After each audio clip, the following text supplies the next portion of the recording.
Good morning and welcome back to summer classes. बच्चों, अब जो है हम आपके लिए लेके आ रहे हैं बहुत सारे किसके डाउट्स, ट्रिग्नोमेट्री के नहीं, ट्रिग्नोमेट्री के जो एप्लीकेशंस होते हैं बहुत सारे कि ऊपर देखो, नीचे देखा, नीचे से देखा, ऊपर से देखा, कहाँ से देखा, कैसे देखा और कैसे कैसे करके देखा, सबके एंगलों का और सब कुछ का योग मतलब मिला जुला के तो हम जो है आज डिस्कस करने वाले हैं बहुत सारे क्वेश्चनों को, और पार्ट बाय पार्ट करके पहले भी दिया है और अब भी देते जाऊंगा, और देते देते जब तक दूंगा जब तक आप लोगों को समझ में नहीं आ जाएगा। तो आज का जो हमारा डाउट्स है वो है तो जैसा कि आप इस क्वेश्चन के अंदर देख पा रहे होगे क्या लिखा है, क्या लिखा है पहले आप एक बार पढ़ो। मैं यहाँ पे एक साइड में खड़ा हूं, ठीक है, जल्दी से वीडियो को पॉज करो और पढ़ो।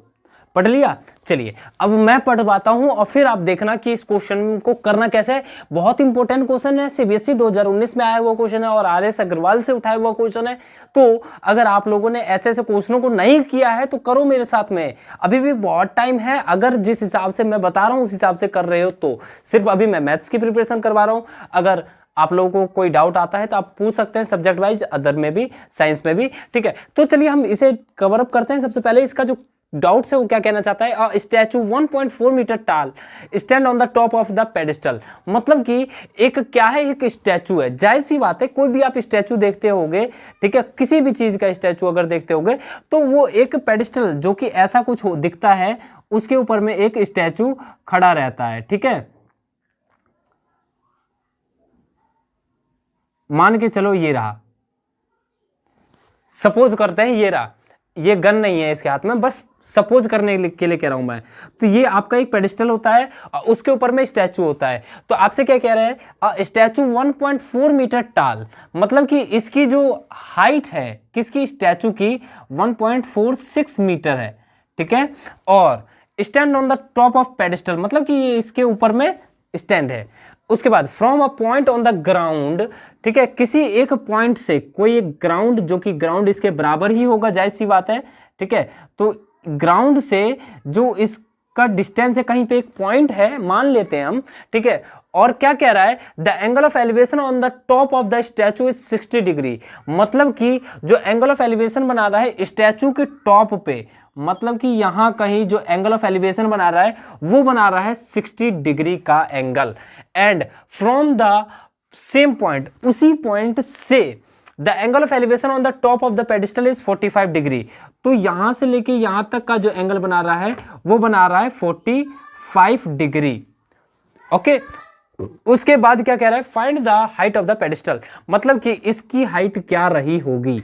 अगर मैं इसे पूरे एक एक स्ट्रेट लाइन के अंदर लिख दूं, अगर मैं समझाने के लिए एक स्ट्रेट लाइन बना दूं और मैं कहता हूं कि ये आपका जो स्टैचू का हाइट है वो है 1.46 एंड आपको ये बताना है कि ये क्या होगा। ये मान लिया हमने x होगा और अभी हमारे पास कुछ भी नहीं है तो हम कैसे बनाएंगे। सुनो, आपके पास एक चीज है कॉमन पार्ट ये, ठीक है। अगर आप ये निकाल लेते हो तो दोनों में ही ये आएंगे, सेम है ना।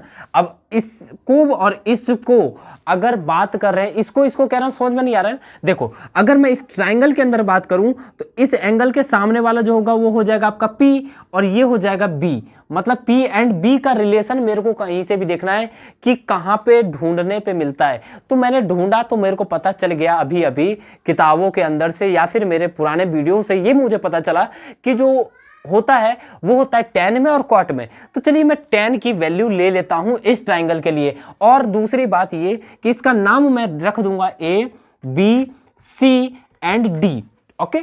चलिए अगर मैं आपसे कहता हूं कि इस ट्राइंगल के अंदर देखो, इन ट्राइंगल ABC, कहां पे देखोगे, इन ट्राइंगल ABC, इसके अंदर अगर मैं देखने के लिए कहता हूं आपसे तो आप क्या करोगे, कुछ करोगे क्या, बहुत कुछ करोगे। अभी मैं जिस हिसाब से कह रहा हूं उस हिसाब से देखते जाओ।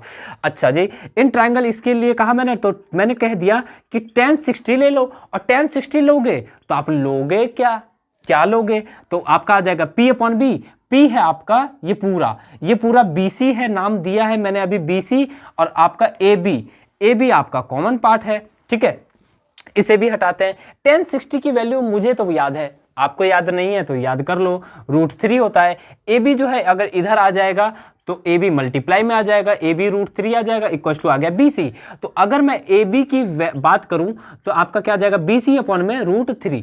ए बी को ही मैंने अभी क्यों निकाला, क्योंकि यही एक कॉमन पार्ट है और दे भी नहीं रखा है। सबसे पहली बात, यही एक कॉमन पार्ट है और दे भी नहीं रखा है यहाँ कहीं पे, तो इसलिए मैंने इसे निकाला और इसे अलग रख दिया, क्योंकि बाद में इक्वेट करने में मेरे को ईजी होगा। चलो इसे हम इक्वेशन फर्स्ट का नाम देते हैं और इस ट्राइंगल के अंदर बात करते हैं। किस ट्राइंगल के अंदर बात करें, in triangle A B D, लिख दो यहां, in triangle A B D. अब हमें क्या पता चला, यहाँ पे हमें यहाँ पता चला कि ये एंगल जो है आपका 45 का है, तो यहाँ पे लिखेंगे tan 45 इक्वल टू आपका क्या आ जाएगा, P अपॉन में B, P आपका है x, तो x का नाम मैं लिख दे रहा हूं अपॉन में ए बी। जैसा कि आप देख रहे होंगे कि आपका ए बी है और tan 45 की वैल्यू क्या होती है बच्चों, 1 होती है, तो ए बी की वैल्यू आ जाएगी आपकी x। ओके, मैंने डायरेक्टली इस ए बी को इधर भेज दिया और 1 से मल्टीप्लाई करने पे तो आप जानते ही होंगे कि क्या ही आएगा, है ना, 1 हमारा क्या ही बिगाड़ लेगा। अब इसका नाम अगर मैं कह देता हूं इक्वेशन सेकंड दे दो तो कोई गलती मैं करूंगा नहीं। दूसरी बात, अब आपके पास एक इक्वेशन फर्स्ट है और एक इक्वेशन सेकंड है। अब आपको करना क्या है, करना कुछ नहीं है, इक्वेशन फर्स्ट और सेकंड दोनों में ए बी है, दोनों को इक्वेट अगर मैं कर दूं, मतलब क्या करूं, equating equation first and second, हमें क्या मिलेगा, एक x की वैल्यू मिल जाएगी हमें, x की वैल्यू हमें मिल जाएगी BC अपॉन में √3। यस और नो, x की वैल्यू हमें मिल गई। अब BC हमारा क्या है, BC क्या है बताओ जल्दी से, पूरा ये BC आपका है क्या, x प्लस में ये है कि नहीं, जल्दी देखो, ठीक है। तो हम अगर BC को लिखना चाहें और इस रूट को मैं इधर भेजना चाहूं और रूट की वैल्यू आपसे कह रहा है 1.73 रखना, तो हम रख देंगे यहां पे 1.73x इक्वल टू BC को मैंने कहा आपसे क्या रख दो, x प्लस में BD, ठीक है, तो आप रख सकते हो, कोई दिक्कत की बात नहीं है। लेकिन BD की वैल्यू यहां पे दे रखी है 1.46, तो वो भी हम रख देंगे, ठीक है। तो x को ना आप इधर बुला लो, आजा बेटा आजा, क्यों, क्योंकि मेरी ही जनरेशन का है, तो x वाले आ जाएंगे और इधर ये x आएगा तो कहेगा नहीं मैं ऐसे तो आऊंगा नहीं, और आऊंगा तो मैं माइनस का साइन लगाऊंगा, तो ये x इधर आएगा तो ये माइनस वाला हो जाएगा और 1.73x में से x घटेगा तो आप जानते ही होंगे क्या आएगा, 0.73x इक्वल टू BD की वैल्यू है आपकी 1.46, x की वैल्यू जो आएगी वो आपकी आ जाएगी 1.46 अपॉन में 0.73। दोनों के पॉइंट के बाद दो दो संख्या है, तो दोनों ही अपने आप को कहेंगे चल भैया तू भी मुझे मत मार, मैं भी तुझे नहीं मारता हूं, दोनों एक दूसरे को छोड़ देंगे। अब आपकी जो x की वैल्यू बची है वो बची 146 अपॉन में 73। जैसा कि अगर मैं इसमें 2 से मल्टीप्लाई करवा दूं तो वही आ जाएगा, मतलब कि x की वैल्यू जो आपकी आ जाएगी 2 आ जाएगी और m आ जाएगी, और m यहाँ पे रिप्रेजेंट करता है मीटर को। और दूसरी बात ये है कि मैंने अभी इसे कहा था कि जो x है वो आपका है हाइट ऑफ पेडिस्टल, तो यहाँ पे आपका एक स्टेटमेंट बचा हुआ है, लेट हमने कि जो हाइट ऑफ पेडिस्टल है वो आपका है x मीटर, तो आपका जो हाइट ऑफ पेडिस्टल आ जाएगा वो आपका क्या आ जाएगा, x मीटर। कोई दिक्कत या परेशानी नहीं होनी चाहिए। चलिए बढ़ेंगे हम नेक्स्ट क्वेश्चन की तरफ, तब तक अब इसे नोट डाउन करें जल्दी जल्दी से, बहुत ही इंपॉर्टेंट क्वेश्चन है और समझ गए ना तो भूलोगे नहीं, अगर इस तरीके से कर रहे हो तो जल्दी से नोट डाउन करो। जैसा कि आप इस क्वेश्चन के अंदर देख पा रहे हो, क्या देख पा रहे हो, कुछ देख पा रहे हो, देखो पहले सही से, देखा क्या लिखा है, the angle of elevation of the top of an unfinished tower, मतलब कि एक टावर है जिसका काम चल रहा है और फिनिश नहीं हुआ है अभी तक, okay, at a distance of 75 metre from its base. क्या बोला, नहीं पता चला, फिर से पढ़ो, at a distance of 75 metre from its base, मतलब कि वो टावर यहां था, उसके 75 मीटर दूरी से, उसके बेस के, उसका बेस यहां है तो उसके 75 मीटर दूर से जो उसके टॉप का जो एंगल ऑफ एलिवेशन बन रहा है वो क्या बन रहा है, 30 डिग्री का। How much the tower we raised, मतलब कि उस टावर में अभी काम चल ही रहा था, काम अभी खत्म नहीं हुआ है, तो उस टावर को कितना उठाया जाए कि उसका जो एंगल ऑफ एलिवेशन है उसके टॉप पे वो कितने का बन जाए, 60 डिग्री का। तो इसके लिए आप क्या करोगे, क्या कर सकते हो इसके लिए, तो आप क्या करेंगे, द एंगल ऑफ एलिवेशन अगर कह रहा है आपसे, तो एंगल ऑफ एलिवेशन आपको पता ही है कि आप अगर किसी चीज को ऊपर में देख रहे हैं तो वो आपके लिए एंगल ऑफ एलिवेशन का काम करेगा। तो अगर मैं इसके लिए आप के सामने में एक इमेज बनाना चाहूं तो इमेज कुछ इस प्रकार से बनेगा कि अभी एक टावर है, ओके, चलिए इसका काम चल रहा है जो कि ये कहीं इतना तक बनेगा, अभी टावर कंप्लीट नहीं है, इनकम्प्लीट है, तो टावर का काम चला रहे हैं हम, उसके बाद इस पॉइंट से 75 मीटर की डिस्टेंस पर, इसे 75 मीटर की दूरी है। ओके, अच्छा 75 मीटर की दूरी है इसके बेस से, बेस का डिस्टेंस है, और इस पॉइंट से जो अभी तक टावर कंप्लीट नहीं हुआ है वहां तक का जो एंगल ऑफ एलिवेशन बन रहा है वो बन रहा है 30 डिग्री का। लेकिन काम वो चलता रहेगा, और जब काम इतना बढ़ जाए उस पे कितना हाइट और हो जाए कि उसका जो एंगल ऑफ एलिवेशन है वो बढ़ के 60 डिग्री हो जाए उसी पॉइंट से।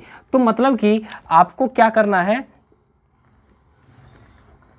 इस एंगल को 60 लाने के लिए मेरे को अब काम करना है, इसी पॉइंट से इसके एंगल को बनाना है।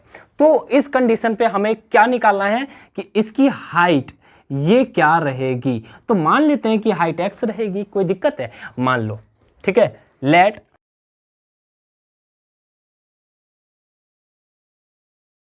मान लिया मैंने कि इस जो टावर का जो हाइट है वो x मीटर रेज करेगा। ओके, यहां तक आपके समझ में आ गया। लेकिन अब जो मुद्दे की बात है ये आपकी यहीं अटक जाती है, क्या कि आपके पास गिवन डाटा क्या है। आपके पास एक गिवन डाटा ये है कि 75 मीटर मैं इससे दूर हूं भाई साहब, मतलब कि आपके पास ये है और आपको निकालना ये है। तो अगर मैं इसका और इसका रिलेशन निकालूं, वही tan वाली बात करूं, तो tan अगर वाली बात की जा रही है तो ये पूरा आ जाएगा, चलो ये पूरा आ गया। लेकिन अगर मैं इस ट्राइंगल के अंदर बात करूं तो ये छोटा वाला आ जाएगा, इस पूरे वाले में से इस छोटे वाले को मैं माइनस कर दूंगा। चलिए देखते हैं और इसका स्टेटमेंट करते हैं। सबसे पहले आपका काम ये है कि आप कॉपी एंड पेन निकाल लो, जल्दी से निकालो यार, इतना टाइम को फोड़ो मत, क्योंकि अब टाइम आपके पास बिल्कुल बचा नहीं है। देखो, अगर मैं इसका नाम देना चाहूं तो मैं दे सकता हूं A B C and D, कोई दिक्कत या परेशानी की बात नहीं है।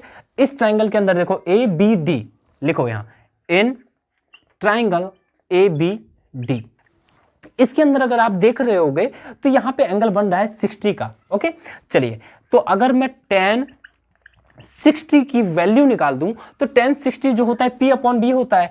P आपका है BD अपॉन में 75 आ जाएगा।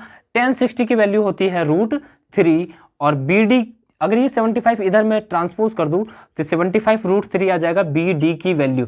अभी हम इसमें ज़्यादा छेड़खानी नहीं करेंगे, और √3 की वैल्यू जो 1.732 का है ना, उसे भी नहीं पुट करना है, इसे हम बाद में देखेंगे। दूसरी बात, ये तो आपका हो गया स्टेटमेंट के अकॉर्डिंग। और दूसरी चीज़, अगर मैं छोटे वाले ट्राइंगल के अंदर बात करूँ, यहाँ देख रहे होगे आप इन ट्राइंगल ABC की, तो लिखो यहाँ पे इन ट्राइंगल ABC। इस ट्राइंगल के अंदर अगर मैं कहता हूँ तो यहाँ आ जाएगा tan 30 की वैल्यू क्या हो जाएगी P अपॉन में B, तो P आपका आ जाएगा BC अपॉन में AB। Got it. उसके बाद tan 30 जो है आपका क्या होता है 1/√3, तो आप यहाँ पे लिखें 1/√3 और ये आपका जो BC है उसे भी आप BC ही रहने दें, ठीक है। अपॉन में AB आपका सेम थिंग, ये आपका क्या आ जाएगा 75 जो कि आपका इधर आ जाएगा। मैंने डायरेक्ट कर दिया है, आप भी डायरेक्ट ना करें, मैं आपसे यही कहूंगा। दूसरी बात, आपके पास BD आ चुका है, BC आ चुका है, लेकिन सुनो, अगर आपको निकालना है BD में से X निकालना है, तो अगर आप BD को लिखना चाहो तो आप लिख सकते हो। यहां पे मैं लिख दे रहा हूं 75 √3 इक्वल टू BD जो है आपका क्या हो जाएगा X प्लस BC, इसका नाम दे दो फर्स्ट, इसे मिटा दो। अब आप कहोगे कि सर कॉपी बर्बाद कर दिए ना आप, कोई बात नहीं, होता है, रफली यूज करो ना, करो, कोई दिक्कत नहीं है। चलो, इसके बाद अब एक बात बताओ, 75 √3 की वैल्यू आपकी आ गई X प्लस BC। अगर मैं इसमें से BC की वैल्यू इसमें पटक दूं तो कुछ दिक्कत तो नहीं होगी ना आपको। चलिए यहां पे लिखेंगे हम, क्या लिखेंगे, फ्रॉम इक्वेशन सेकेंड। इस सेकेंड इक्वेशन से, इक्वेशन कितना गंदा लिखता हूं ना मैं, देखो इसे मैं मिटाता हूं, इसका नाम सही से लिखता हूं 2, और इसे भी मैं मिटाता हूं और इसका भी नाम लिखता हूं 1। From equation second put in first, लिखेंगे हम from equation second put in equation first. हमने इसको उठाया, इसमें पटक दिया, तो क्या आ गया आपका 75 √3 इक्वल टू X प्लस 75 1/√3। इसको अगर मैं इधर भेज दूं तो यह क्या हो जाएगा आपका 75 √3 माइनस 75 अपॉन में 1/√3 इक्वल टू में आपका आ गया x। x की वैल्यू निकालनी है तो आपका क्या आ जाएगा 75 कॉमन ले लेना चाहूँगा मैं, तो आपको बचेगा √3 माइनस में 1/√3। Simple, x equal to 75 into √3 करूँगा तो आपका 3 आ जाएगा। 3 में से अगर 1 माइनस कर दूंगा तो 2 आ जाएगा, 2/√3। ओके, चलो जी, यहाँ भी कोई दिक्कत नहीं है। दूसरी बात, अगर मैं इसका रैशनलाइज करवा दूँ इसी स्टेटमेंट में तो √3/√3 लिख दूंगा, कोई दिक्कत की बात नहीं है।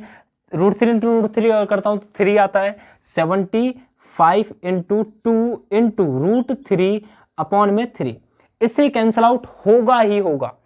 25 टाइम्स 200 टाइम्स, मतलब वो वाला नहीं, 100% वाला, 200% ये कैंसिल आउट होगा ही होगा।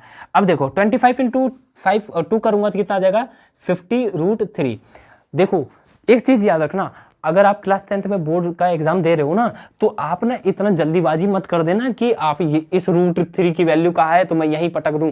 नहीं, छोड़ दो। इस क्वेश्चन में ना सॉल्यूशन करना तो हमें भी है और आपको भी है, लेकिन इस √3 की वैल्यू कोशिश करो कि बाद में करेंगे। इतना मल्टीप्लाई करके हौच पौच बना के फिर यहाँ मल्टीप्लाई करो, फिर यहाँ मल्टीप्लाई, इतना माथापच्ची नहीं करने का है, सिंपल सा तरीका निकालना है। अब देखो यहाँ पे आपका क्या बचा 50√3, तो मैं इसे लिख दूंगा 50 इंटू 1.732, कोई दिक्कत नहीं है। अब चलो इस जीरो को मैं यहाँ उतारूंगा ही, इस वाले को। अब 5 2 जा होता है 10, 0 आएगा, 1 कैरी, 5 3 जा 15 एंड 1 16, 1 कैरी, 5 7 जा 35 एंड 1 36, 3 कैरी, 5 एंड 3 8। ठीक है, अब यहाँ पे आपका पॉइंटर आ जाएगा तो आपका क्या आ गया 86.6 मीटर। देखा आया ना, मल्टीप्लाई भी उतना टिपिकल नहीं रहा आपका। ठीक है, तो इसी हिसाब से आप भी यूज करें और इसी हिसाब से आप करने की कोशिश करें।